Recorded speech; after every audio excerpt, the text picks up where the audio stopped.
Hi, New Life Kids. It's Miss Tammy here, and this is our last devotion on prayer, or specifically the Lord's Prayer, and then we're going to start talking about the armor of God in the next couple weeks, and then we'll go from there for this year. So today, we're going to go through the little strips that we put in your little prayer journals. Hopefully you guys are going through them. I hope you are. If not, that's okay. The one that is in Jonah is one we're doing today. Okay? So Jonah, we've talked about Jonah a few times in Kids Church. So some of you know the story, some of you don't, and that's okay. Jonah he's got his own book in the Bible. See right there, Jonah. And we're going to be in chapter 2, and it actually, in this Bible here, it says Jonah's prayer. It's perfect. So we're going to read verses 1 through 3, okay? Then Jonah prayed to the Lord, his God, from inside the fish.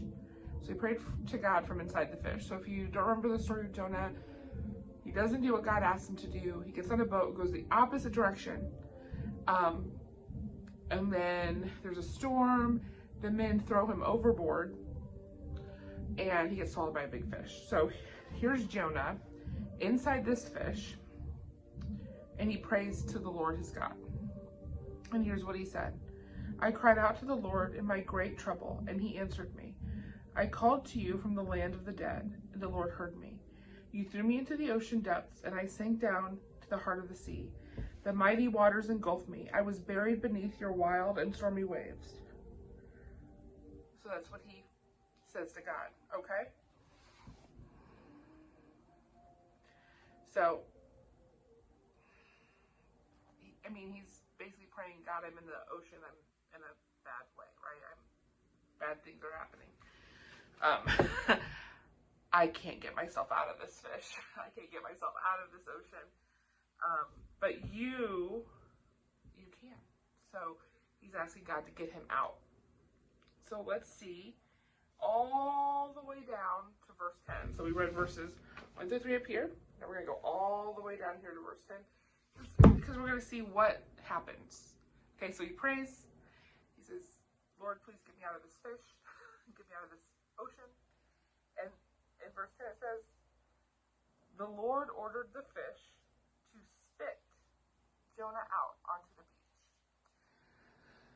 He gets him out of the fish, right? I'm sure it wasn't instantaneous. I'm sure there was some time. I'm sure at least Jonah felt like that was not instantaneous. It didn't happen right away. But God still got him out of the fish because he asked. And we all know that God put him in the fish. He used the fish to give Jonah some thinking time, some timeout time. Ever been put in timeout and you didn't want to be in timeout? Jonah needed to be in timeout, and God used the belly of a fish for that. But if you're in timeout, you're usually like sitting against a wall or a corner, and you're able to leave at some point. Jonah was in a fish. He didn't know he was going to be able to leave. He thought this was it. I didn't do what God said. I'm going to die in this fish. And God said no. No, thank you for asking. I'm going to take you out of the fish, which shows how much God loves us and his mercy for us. Even when we don't behave correctly, he still has love and mercy for us. So, even if you're in trouble, still pray. But if you're sorry, you have to really mean that you're sorry. You have to really mean it. Because God knows our heart. He knows. Have you ever done something wrong? And your parent or adult or teacher or someone says, now tell them you're sorry. But you're not really sorry. You aren't sorry. You're just saying it because you're being told to say it. Yeah. See, God knows. Usually your parent or teacher knows that you don't mean it either, but God knows that if you don't mean that you're sorry. So it's very important to mean that you're sorry when you say that. All right, so hopefully you guys have been practicing this prayer at home. I know some of you have told me lines from the prayer, which has been really great. And I hope that more of you are here.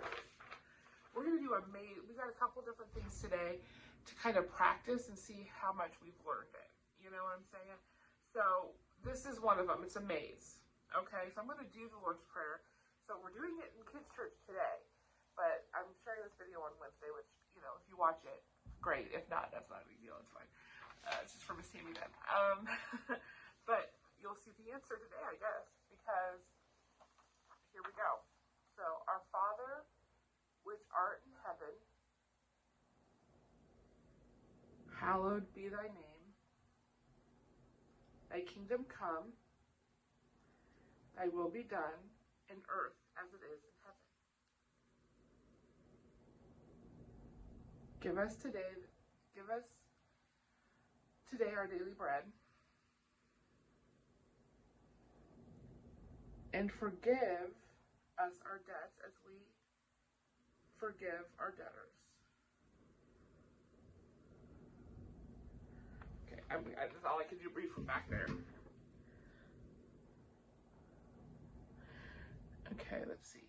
And lead us not into temptation, but deliver us from evil. For thine is the kingdom and the power and the glory forever. There was a wall where I thought I had to put my finger. I was confused, but there wasn't a wall. We were good. Okay, so that's the prayer, the Lord's Prayer, that Jesus teaches us in Matthew 6. Again, we're going to do these mazes today. We got another activity that we're going to do. So, that's it. That's all I got.